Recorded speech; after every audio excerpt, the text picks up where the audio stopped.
Olá, sejam todos bem-vindos e bem-vindas ao Sextou com Terapia, o programa da família brasileira, o podcast que tem a finalidade de desmistificar o que é terapia, psiquiatria, e hoje temos uma super convidada. Vou apresentá-la daqui a pouquinho. Vou passar a palavra para ela, a doutora Eduarda Majeski. Estou também com meu amigo Vinícius Neves, grande terapeuta. Estamos aqui para bater um papo, um super papo sobre mitos e estigmas da saúde mental e da psiquiatria. Consegui falar o título, consegui. Olha, rapaz, gravei, falei umas 5 vezes, mas já vou prosseguir. Para você que não me conhece, sou o doutor Alexandre Ximenes, terapeuta, ajudo pessoas a lidarem ou a terem paz com seus transtornos ansiosos, tua depressão, especialista em traumas emocionais e também CEO da mentoria 100% Você, uma mentoria que funciona e acontece semanalmente com homens e mulheres que desejam adquirir inteligência emocional, comunicação não violenta, vencer a ansiedade, criar novos hábitos. Então, sem mais delongas, primeiras damas, né? Com certeza. Doutora Eduarda, se apresente, a câmera é sua, toda exclusiva. Boa noite. Primeiro agradecer o convite do Alex. Meu nome é Eduarda Majeski, eu sou médica, psiquiatra, trabalho com adolescentes, trabalho com crianças e adultos também. Também fiz a programação neurolinguística, assim como o Alex. E sou daqui de Vitória mesmo, trabalho aqui em Vitória e é isso. Seja bem-vinda, fique à vontade. Vinícius, hoje a mesa está pesada, hein? Doutora, psiquiatra. Vinícius, se apresenta agora aí, sua vez agora. Faça as honras. Vamos lá, mais uma semana com meu amigo Alex aqui, com a doutora Eduarda, psiquiatra, e que acabo de descobrir que também trabalha com adolescentes. Eu ia falar isso agora. Eu trabalho com adolescentes também há 15 anos, só que eu trabalho como servidor público, também sou terapeuta. E é muito interessante, porque eu lido diariamente com essa questão de adolescentes e eu vejo como os adolescentes estão adoecidos, dessa geração especial, né?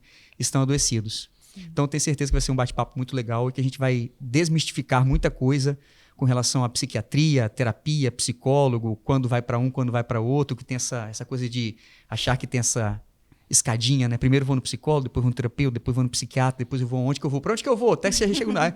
Se não for em lugar nenhum, nós chega no céu e vida que segue, né? Mas vamos lá. Justamente.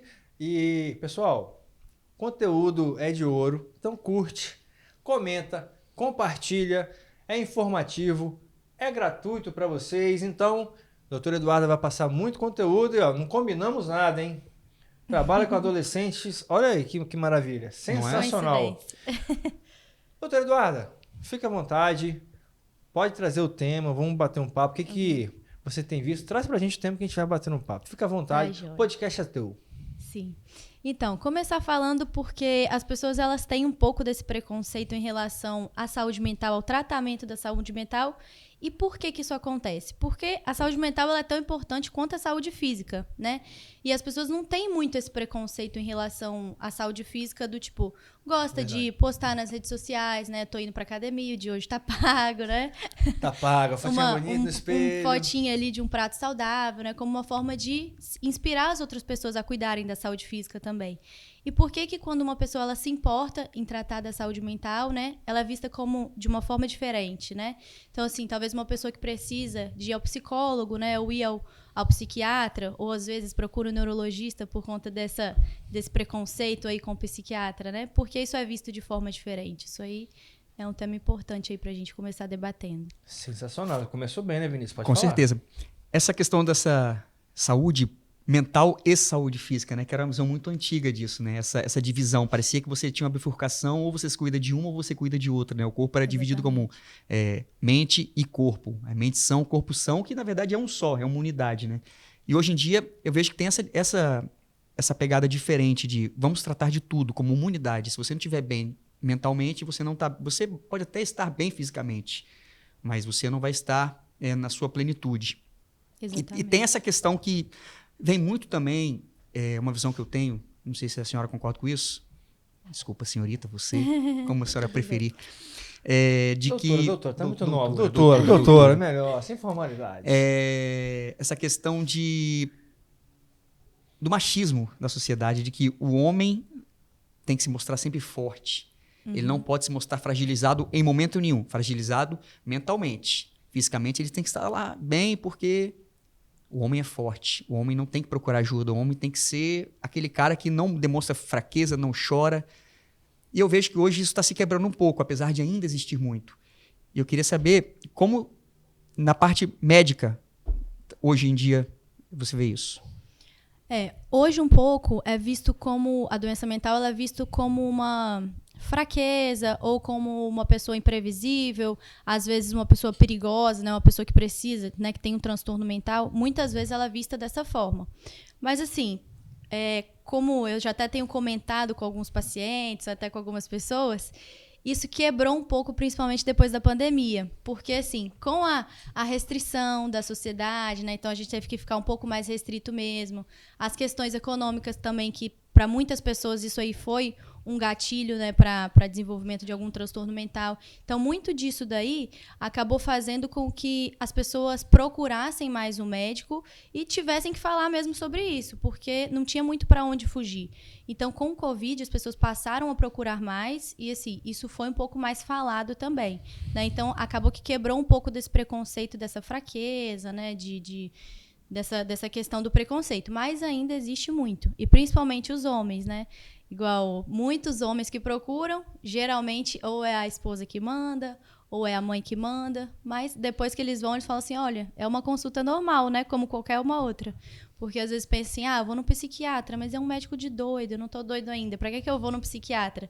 Mas é como uma consulta normal, igual vai ao cardiologista, ao dermatologista, ao reumatologista, qualquer tipo de médico é uma consulta comum, né, nada diferente. Interessante, né, porque como que na pandemia isso mudou, né? Eu vejo pelos números dos atendimentos, né? Eu acordava, começou a pandemia ali, o povo começou e pânico, e transtornos de ansiedade, e procurando, acordava 8 da manhã, acabava o atendimento 18 horas, online, e antes ainda não poderia, não tinha aquela questão da psicologia, que era proibido, os psicólogos não podiam atender online, e com a pandemia isso mudou também. E é muito interessante como o homem tem dificuldade de pedir ajuda. Como o homem tem dificuldade. Normalmente, como a doutora Eduarda falou, a esposa que falou, ou a mãe mandou, ou então o cara está no fundo do poço. Ele está desesperado já, ele busca. Por quê? Pessoal, presta atenção. Terapia, psiquiatria, é vida. Doido é quem não faz. Hoje em dia, nessa sociedade cansada, desatenta, nessa sociedade tão acelerada, é tão bom você parar e ter um momento e ter uma pessoa, um profissional que tem uma escuta qualificada, que vai te escutar sem julgar. E é tão bom. Isso ainda, como a doutora Eduarda falou, vou chamar de Duda, pela intimidade, já conheço há muito tempo, tá? Vou chamar de Duda. E como que isso, assim, eu enxergo que isso mudou um pouco, que muitos homens, eu tenho atendido muitos homens no consultório, muitos mesmo, eles têm buscado, eles têm quebrado, mas ainda existe um preconceito muito grande, né, com aquela ideia que o homem tem que ser perfeito, a mulher tem que ser perfeita, eu não posso procurar ajuda, não posso pedir ajuda porque eu vou demonstrar fraqueza. O que o Vinícius vai pensar de mim, do Alex, se eu fizer terapia? Vou dar um exemplo hoje, vocês vão rir, só para passar para a doutora Eduarda. Estava atendendo, hoje, atendendo, aí eu falei, eu comentei que eu faço terapia. Mas como assim você faz terapia? Eu falei, sim, eu tenho meu terapeuta, eu sou terapeuta e desconfio de um terapeuta que não tenha terapeuta. Eu faço terapia. Aí a pessoa ficou assim, não, isso é um absurdo você fazer terapia. Como assim o meu terapeuta faz terapia? Eu falei, sim, desconfie se ele não faz, porque eu preciso ter o meu supervisor, o meu mentor, porque sozinho não dá. Então, vou passar para a doutora Eduarda, um tema relevante, muito importante para que você entenda e busque ajuda. E no final a gente vamos deixar os contatos aqui da doutora Eduarda, do Vinícius, para você contactá-los e buscar ajuda. Eduarda, o que você acha, o que você vê mais de relevante? Pode prosseguir, o podcast é seu, já falei, né? Uhum. Essa questão de diferença de homem e mulher, que você começou a comentar aí também, eu vejo que as mulheres, geralmente... Mulher busca, né? Mulher vai. Geralmente, ela sente algum sinal, então, assim, às vezes não tem nem 6 meses ainda. Geralmente, a mulher, ela busca antes. O homem não, ele já deixa. Então, muitas vezes, assim, acaba criando um vício, porque é um gatilho também, né? Uma fórmula de válvula de escape. Então, já tá com um vício ali, já tem sintomas depressivos, já tá com um sintoma muito mais avançado do que as mulheres, né? E isso é importante porque, assim, não é uma fraqueza, é uma forma de você querer ser melhor, né? Então, uma pessoa que realmente mostra que se importa com ela, que quer ser o seu melhor, não quer estar passando por aquilo, porque, assim, ninguém quer ficar tendo crise de ansiedade, sentindo palpitação, com medo, preocupado das coisas, né? Todo mundo quer estar pleno, com a saúde mental plena. Então, assim, não tem porquê deixar de ir num psicólogo, num psiquiatra, né? Não tem problema isso. É uma coisa que, né, muitas vezes as pessoas falam assim, eu fui no psicólogo, o psicólogo falou que eu tenho que ir no psiquiatra. Uhum. As pessoas às vezes tratam como se ou eu vou a um, ou eu vou a outro, ou eu faço terapia com algum terapeuta, ou eu vou ao psiquiatra. Uma coisa exclui a outra, né? Como se não fosse assim, não, olha só, eu vou ao psiquiatra e eu também faço terapia, eu também procuro meu psicólogo, eu também procuro meu terapeuta. Eu tenho um nível, né? Eu tenho um nível, peraí, só vou no terapeuta somente. O psiquiatra é tipo o último chefão. O último É o último chefe pra você zerar o videogame. Se ele encaminhou, a pessoa já fica preocupada. Se ele encaminhou, se me encaminhou pro psiquiatra, o que tá acontecendo? E a gente vê muito disso, né? Exatamente. E é uma coisa que eu acompanho muito, assim, nesses anos, até como... eu atendo uma população em situação de vulnerabilidade, que eu trabalho diariamente com isso, que a falta de conhecimento, a ignorância, não no sentido de violência, a ignorância no sentido do saber mesmo, ela atinge muito a nossa sociedade. Você vai para o interior, você vai para bairros vizinhos nossos aqui, quando você fala alguma coisa que pra gente é óbvio, você fala assim, olha só, procura um psiquiatra não é pra doido, sabe? Pra eles, se vou procurar um psiquiatra, eu não sou doido. Então, assim, pra gente aqui, que tá aqui conversando e com quem provavelmente tá vendo hoje, é óbvio que você procurar um terapeuta, um psicólogo, um psiquiatra, não é coisa de gente que está mal, no sentido de sou doido, o que tá acontecendo? Eu tô endoidando. Mas pra quem tá precisando dessa ajuda e tem esse entendimento, a gente tem que falar, porque o meu óbvio, o seu óbvio, pode ser um milagre na vida de alguém. Com certeza. O meu óbvio não é óbvio para outra pessoa. Então, assim, é até um entendimento que eu sigo na minha vida, uma filosofia que eu sigo na minha vida, que é o óbvio precisa ser dito e sempre repetido, porque o óbvio é para mim. Eu já sei aquilo. E o seu óbvio, às vezes, não é para mim. Você vai falar uma coisa para mim, é óbvio para você, mas para mim não. E eu vou levar aquele ensinamento para mim. Então a gente tem que sempre falar isso, essa questão de psicólogo, psiquiatra, psicoterapeuta, eles não se excluem. Eles aglutinam, eles vão fazer a sua vida se tornar melhor. Né? Eu sempre falo assim, desculpa. Não, fica à vontade. Eu sempre explico para eles que mesmo quando precisa de medicação, ou às vezes não precisa mesmo, mas, de qualquer forma, o tratamento são 3 vertentes. Então, é a medicação, que tem que fazer direitinho também, o psicólogo, que também faz parte do tratamento, e a atividade física. Porque, assim, nenhum nem outro sozinho. Quer dizer, às vezes, sozinho, só a terapia ou só a atividade física resolve. Mas, assim, só a medicação não vai resolver sozinha. Mas se você botar o psicólogo direitinho, semanal ou quinzenal, que seja, e a atividade física, com certeza a pessoa ela vai ter um benefício muito maior e muito mais rápido da medicação também. Eu tenho 2 perguntas. Vinícius é terapeuta, psicoterapeuta, mas você pode falar onde você trabalha? Tem problema? Eu sou servidor do Tribunal de Justiça. Trabalha com menores? Eu trabalho desde 2008 em várias infância e juventude. Eu tenho uma pergunta para vocês dois. Mas é muito interessante isso que a doutora Eduarda falou, pela questão que, em muitos casos, né, a pessoa, é claro que ela vai procurar um psicanalista, um psicólogo, um terapeuta, um psicoterapeuta, enfim. E tem essa separação, né? Ou então, acontece muito também, eu vejo, enxergo também, a pessoa procura, toma um remédio para remediar e não procura ajuda terapêutica. E quer dizer, não vai tratar as mazelas, por vezes o trauma, por vezes a crença, aquilo que está ali, o pânico, a fobia, enfim. Acho que foi perfeito isso que a doutora Eduarda falou. Muito me agrada essa questão do ansiedade e exercício físico, porque exercício físico e ansiedade, eles caminham juntos, é igual um casamento. O exercício físico é algo que você pode, é o remédio mais natural, a gente pode falar assim, em face ou contra a ansiedade, que ajuda a combater a ansiedade. Tem índice aí que até de 60% evita a ansiedade, a crise, pesquisas apontam atualmente. Só eu quero fazer uma pergunta para vocês dois. Vocês falaram algo importante, tá? Da programação neurolinguística. Corpo e mente fazem um sistema só. A doutora Eduarda fez programação neurolinguística, eu também. Vocês trabalham com crianças e adolescentes.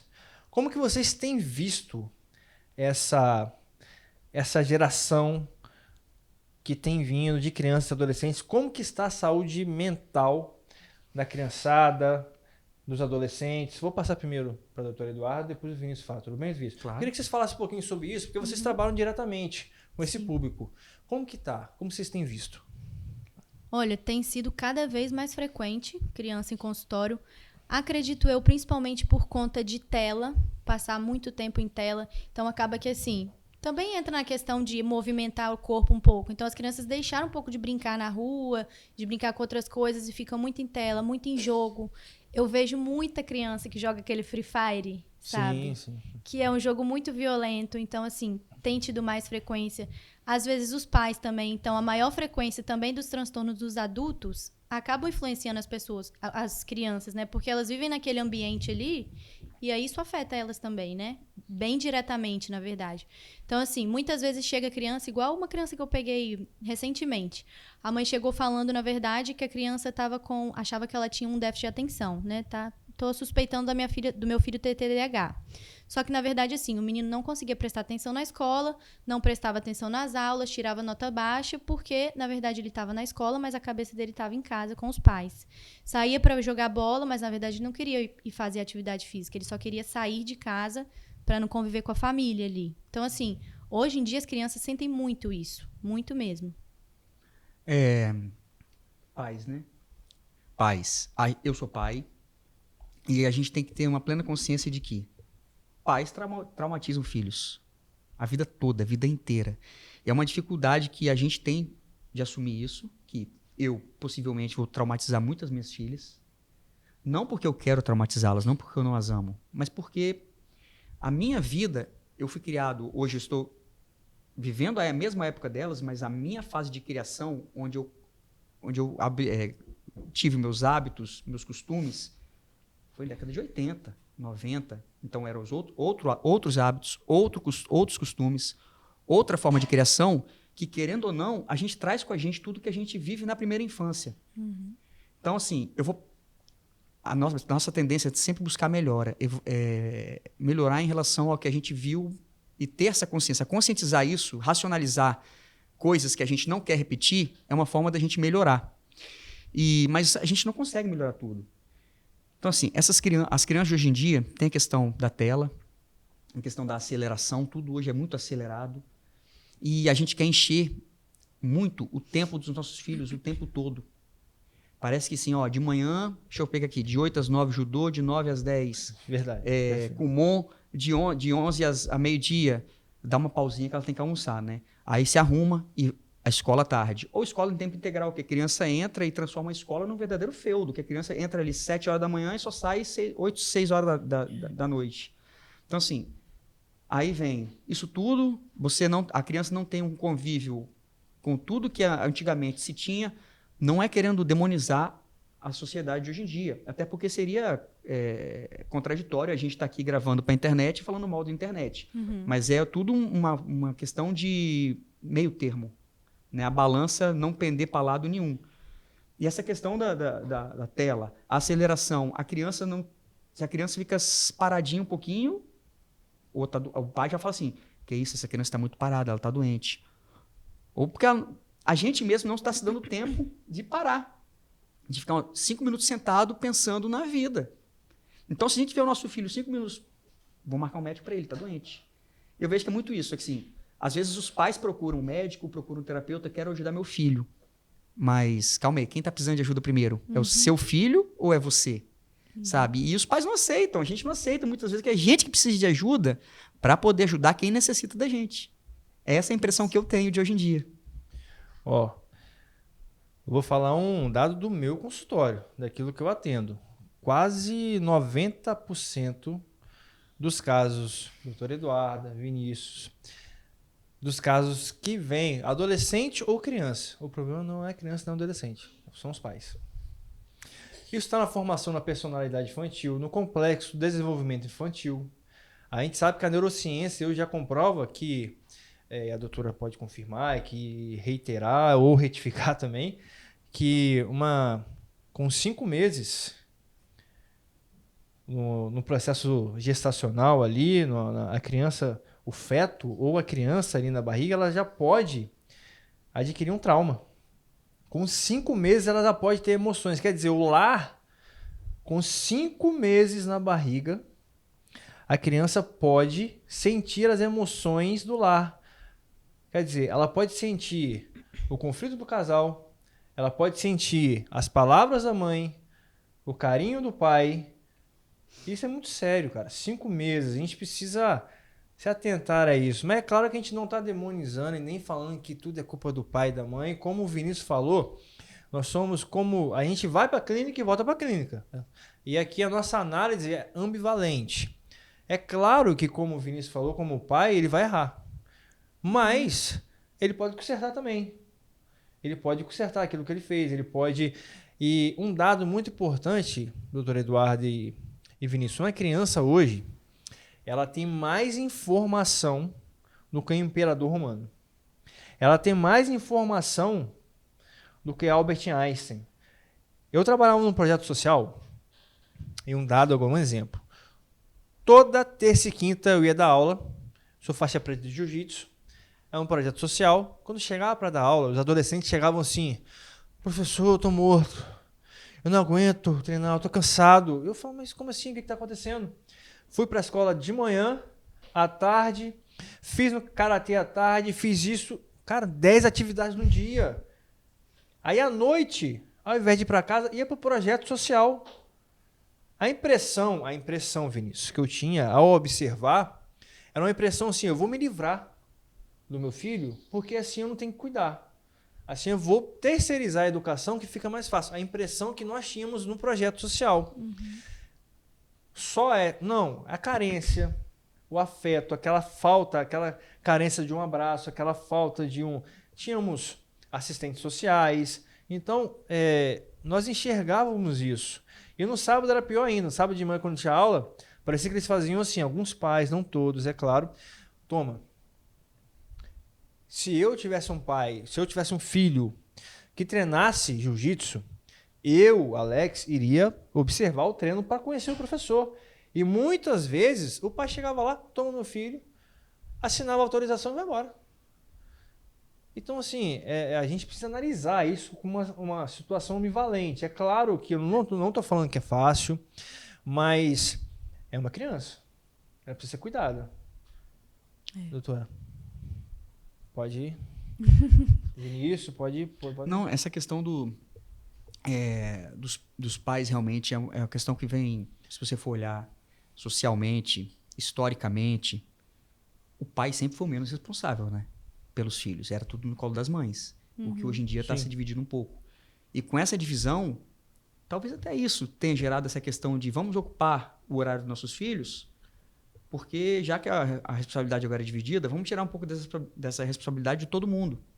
Né? Não é só da mamãe mais agora, é do papai também. Sim. Sabe? Vamos assumir o que a gente faz. Apesar de que pai, muitas vezes, né? Nem registra, mas isso aí é outra história.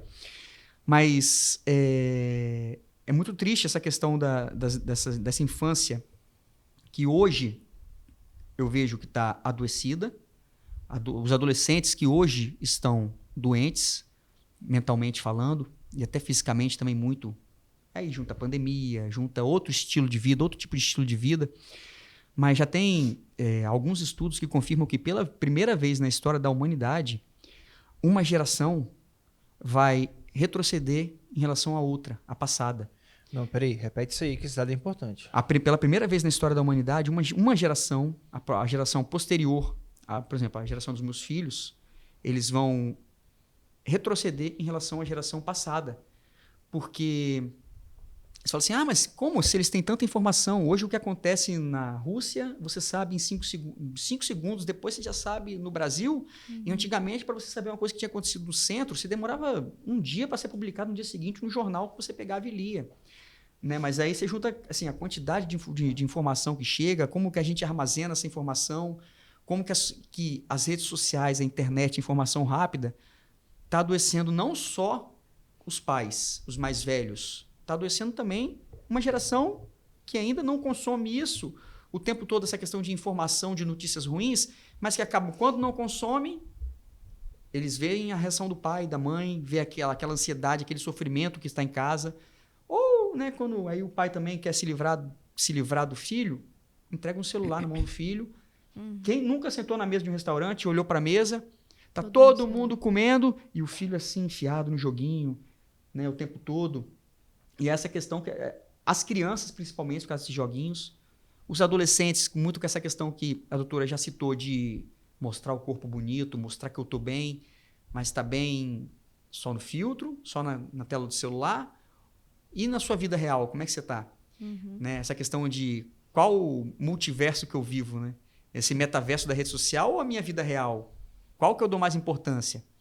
Esse conjunto de coisas na saúde mental dos adolescentes, muito em reflexo do que os adultos estão vivendo, é uma coisa que tem me chamado muita atenção. Esse problema de uma coisa tão útil que é a internet, que é a informação, mas que a gente não está sabendo lidar. Mas é muito novo ainda, né?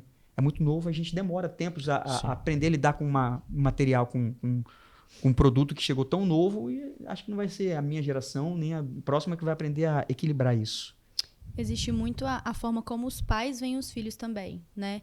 De, por exemplo, principalmente adolescente. Então, às vezes, eu menino muito como preguiçoso. Ah, esse menino, ele é preguiçoso, não me ajuda nada em casa, não tem vontade de fazer nada, é desanimado, ou é bicho do mato, né? Não fala com ninguém, não conversa com ninguém, não gosta de interagir, não gosta de sair, ver a família.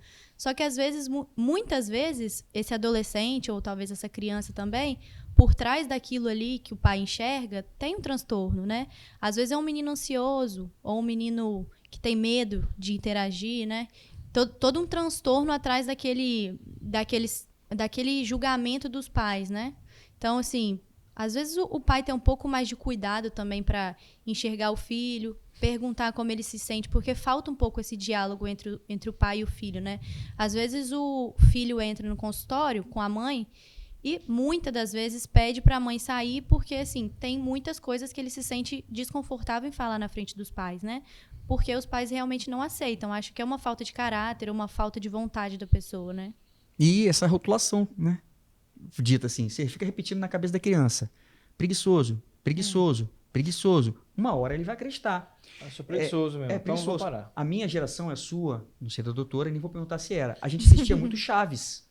A gente assistia muito Chaves. Bastante. Né?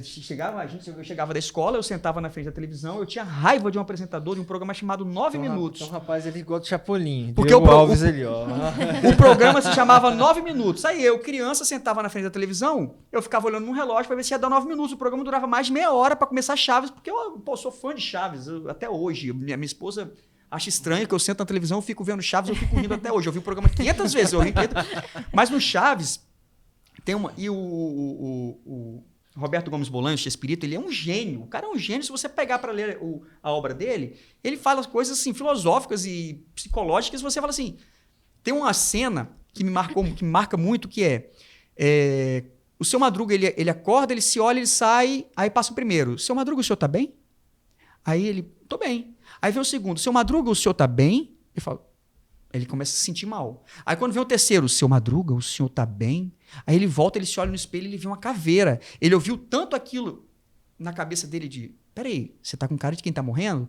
Que ele acreditou naquilo. E a gente como ser humano, e os pais principalmente, tem que focar nisso que meu filho é um bicho do mato, meu filho é um preguiçoso, meu filho é mal criado. E você repete, repete. Meu filho é uma peste. Meu filho e você repete. Ele vai acreditar naquilo. Exatamente. Ele vai acreditar. Ele vai acreditar ao ponto de, se todo mundo está falando que eu sou assim, eu sou assim.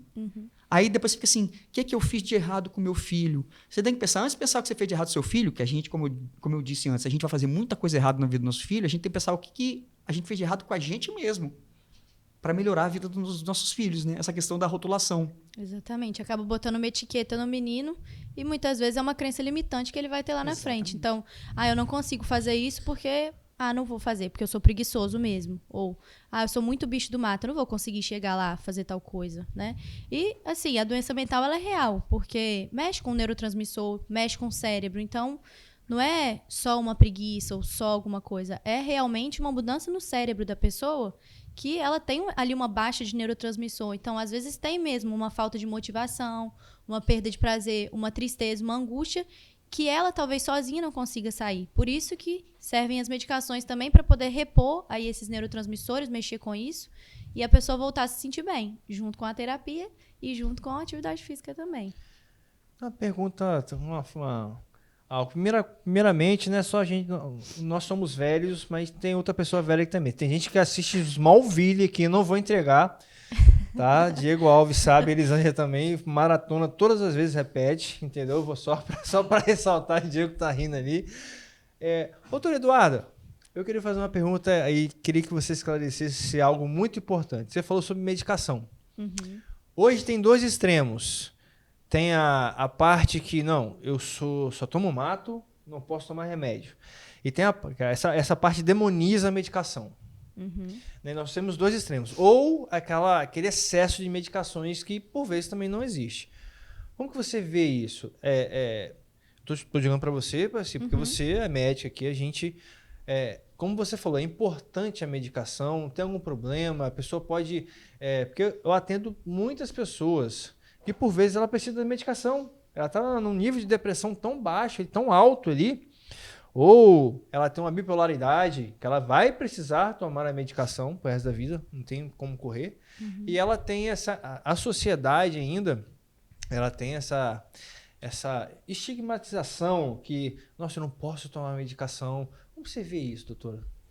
Então, na verdade, dessa parte aí de mato ou de muita medicação, eu tô mais ou menos na metade ali. Porque muito assim. Bem, sabe de palmas, né? Equilíbrio, muito bom. Porque assim, realmente existem pessoas que até chegam aí ao consultório, e assim, não tem necessidade. Porque, basicamente falando, é assim, quando os sintomas começam a atrapalhar a pessoa no dia a dia dela. Então, assim, quando ela sente que aqueles sintomas já tá atrapalhando ela nas relações interpessoais, já tá atrapalhando no trabalho, ali em casa, na família, né, socialmente, já tem uma perda de prazer mesmo, não quer mais sair, ou, enfim, tá atrapalhando no dia a dia dela.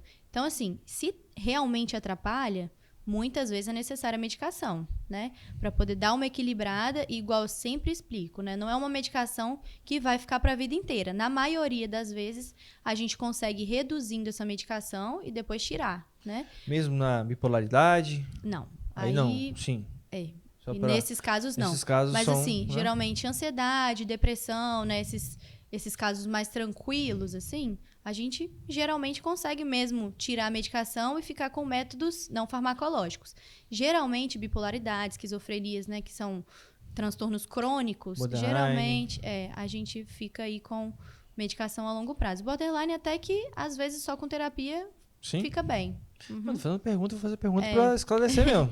Mas assim, como uma forma de iniciar a medicação, por exemplo, eu sempre começo devagar. Porque assim, às vezes é uma pessoa que é ansiosa e aí, né, ou a pessoa tem essa preferência, ou alguns médicos fazem isso também. Já começa com a medicação de manhã, bota uma à tarde, coloca uma para dormir, uma para ficar acordada, outra para dormir, uma para quando tiver crise. Uma para rir. Exatamente. Então, assim, eu gosto de começar devagar. Então, vamos tentar essa aqui primeiro. Seu sono não melhorou com 30 dias, então a gente acrescenta uma para o sono. Ou, melhorou um pouquinho, mas não está 100%, então vamos esperar mais um pouco, aumentar uma dose. Então, assim, começo devagar. Também não sou muito dessa de encher de medicação.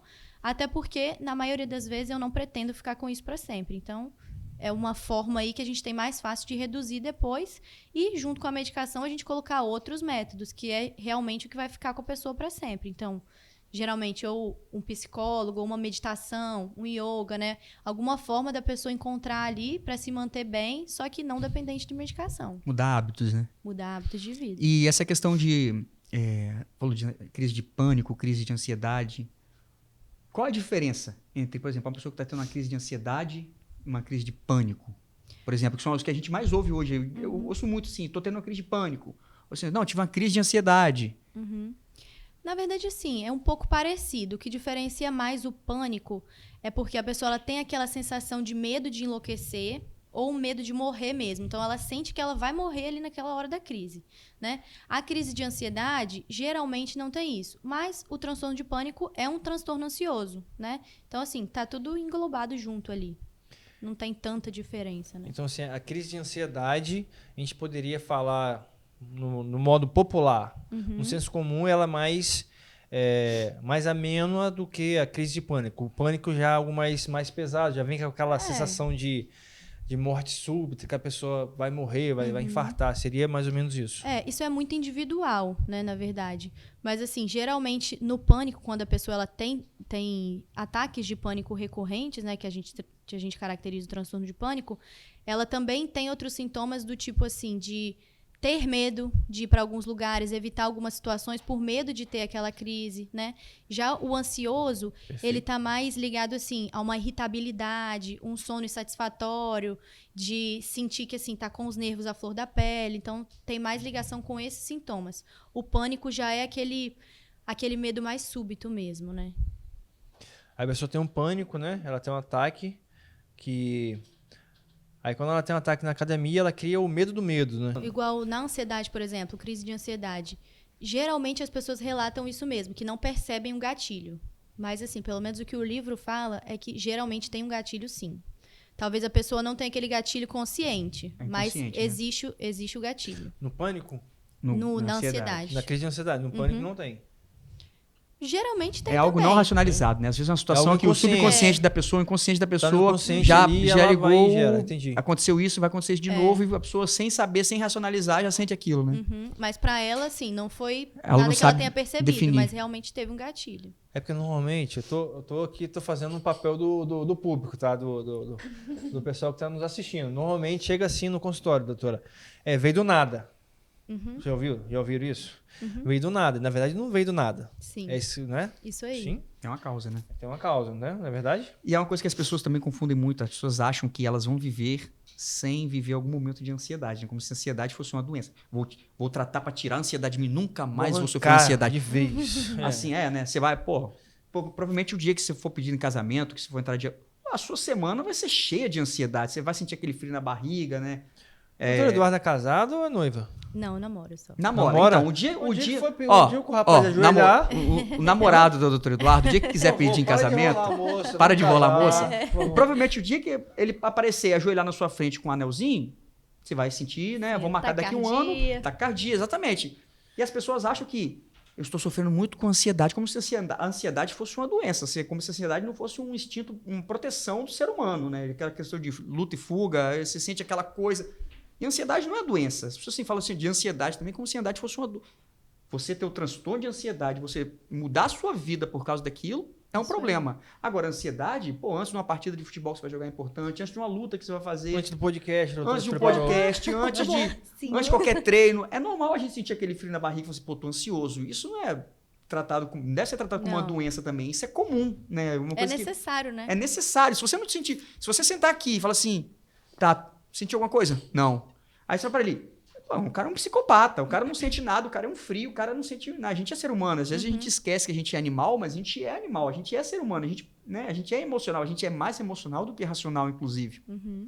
E muita gente trata como doença. Nossa, senti uma coisinha ali quando eu fui fazer, acho que eu tô doente. Não, você não tá doente. Ansiedade não é doença. Transtorno de ansiedade que é doença, né? É muito importante a gente falar isso também, né? Tem um livro, uma literatura, que eu não tive a oportunidade de comprar nem de ler. Que é uma literatura que deve ser fantástica, é Proibido Sentir. É o título do livro. Tô louco para ler, porque a gente vive uma geração que não pode sentir. Não pode sentir frustração, que já tem pânico. Tem uma baixa sustentabilidade para sentir dor, para sentir ansiedade.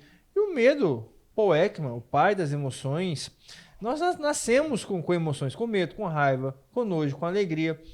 Quando a gente está alegre, tá tudo bem, né, doutor? Agora, quando a gente está com raiva, quando eu tô com medo, aí a gente não sabe lidar com isso. Há uma ausência de uma falta de gestão emocional, de uma inteligência emocional. Eu acho muito importante a gente falar sobre isso.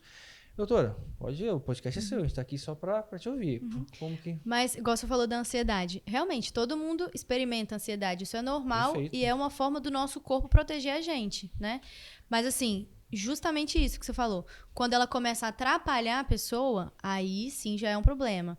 Tanto que a ansiedade, o transtorno de ansiedade generalizada, por exemplo, você precisa dos sintomas ali atrapalhando onde você vai, na maioria dos dias, na maioria dos aspectos. Então, social, pessoal, tudo isso aí por pelo menos 6 meses. O pânico, por exemplo, tem que ter pelo menos 1 mês de duração da pessoa, assim, com medo de frequentar aquilo, com aquele comportamento evitativo, por medo de acontecer os ataques, entendeu? Então, assim, não é uma coisa que sente uma vez ou outra. Tanto que o ataque de pânico é comum. Provavelmente, não sei se todo mundo aqui já teve alguma vez, mas, assim, é comum que alguém experimente pelo menos uma vez na vida, né? É comum? Um episódio. Aí, agora, não, aí, recorrente já é um graças problema. a Deus, o meu já foi, então, 2010, quando eu fui fazer o concurso público, já contei aqui, ainda bem que já passou a minha página, não tem mais. E, ao mesmo tempo, Vinícius e eu queria, assim, jogar na mesa para vocês conversarem. Nós somos o país mais ansioso do mundo, dados da OMS, né? Infelizmente, estamos em primeiro lugar. Assim, se vocês pudessem, como uma análise crítica, ou, cara, a gente não tá aqui para dar dicas, é claro, mas vamos ajudar um pouco. Por exemplo, se você pudesse dar um conselho, Vinícius, o que você falaria para uma pessoa, por exemplo? Eu falaria para aceitar que a gente não é super-herói, que a gente precisa de ajuda, que como diz aquela música do Gonzaguinha, né? Que o homem também chora, principalmente para homem. Eu falo principalmente para homem isso, que o homem também chora, homem também sente. Homem não tem que ter vergonha de pedir ajuda. E a gente tem muito disso, né?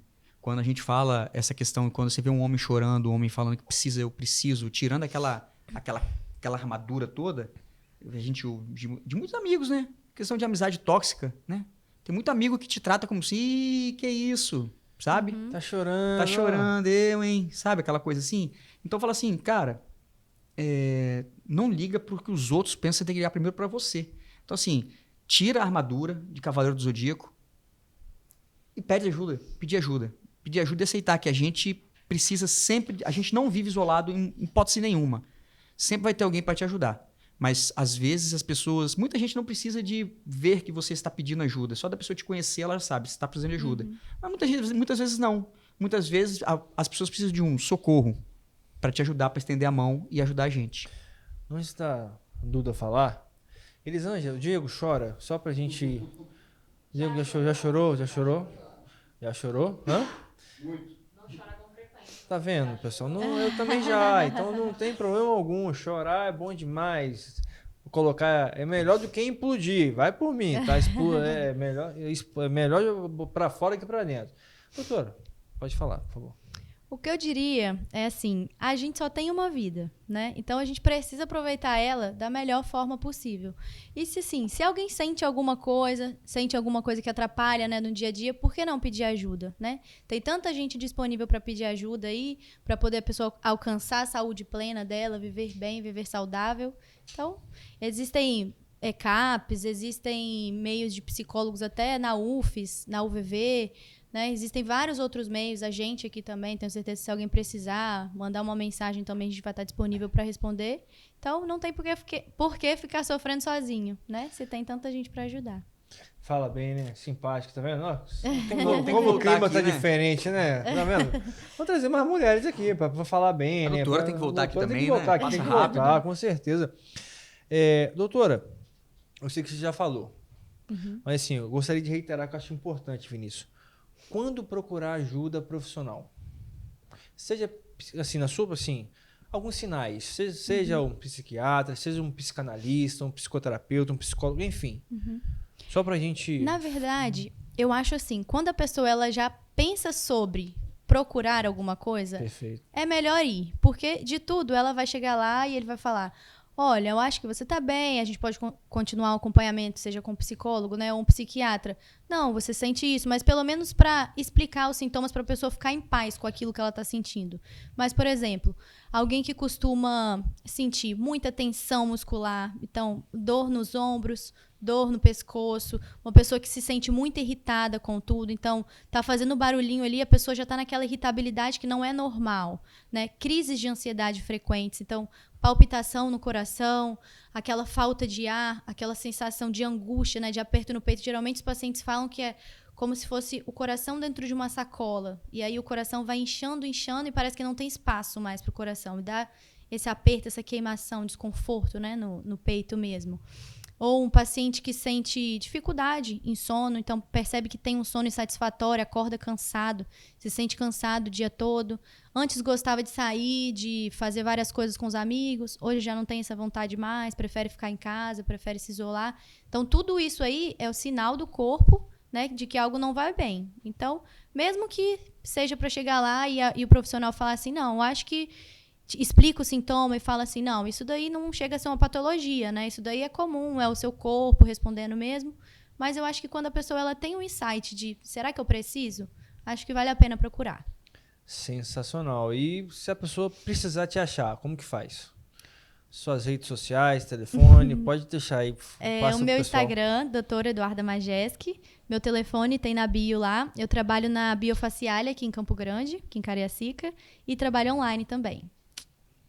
Vinícius, se a pessoa quiser te procurar, fazer uma terapia, você que é um terapeuta especialista, eu assino embaixo. Como te achar? Fala, agora tem como te achar? Você tava agora meio tem como achar. Não, estava sumido, mas agora tem. O Instagram também. Escritor. Em breve teremos vamos falar aí. Quero contar as histórias.